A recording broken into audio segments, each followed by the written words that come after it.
Rights Watch on Nigerian military. Gentlemen of the press, we expect that you would have by now had access to and read the latest edition in the world's collection of fictions by Human Rights Watch, which was appropriately titled, "They Didn't Know If I Was Alive or Dead."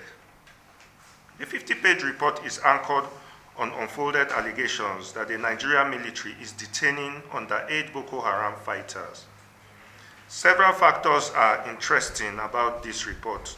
This, in part, explains why the terrorist group is desperate in attacking military formations so that it can continue to lay claims to exploit and consequently the allowance and remittance it is being owed by those propping it. It is disappointing at this point that Human Rights Watch is now replicating the same strategy without modification after Amnesty International AI that originally owned the approach of discrediting the military to give tractions to terrorists has given up on it.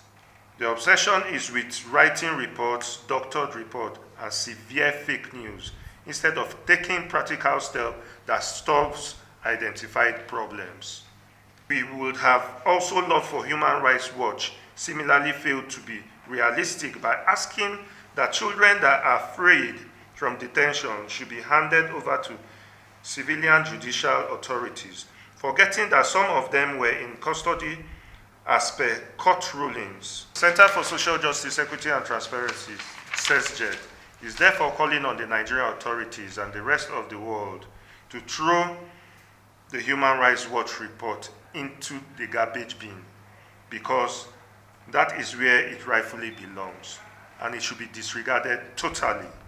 Perhaps some measure of originality might have mitigated the situation, such that some lines of the document would have been salvageable, but the manner it copied an old format and has failed to record any success pains those that who issued the report are as lazy and unimaginative.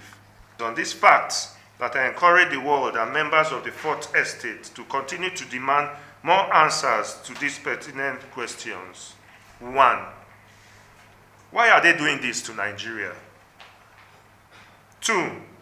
Why do they want Nigeria to fail even when the country has refused to fail? 3. Who is afraid of President Muhammadu Buhari and the military?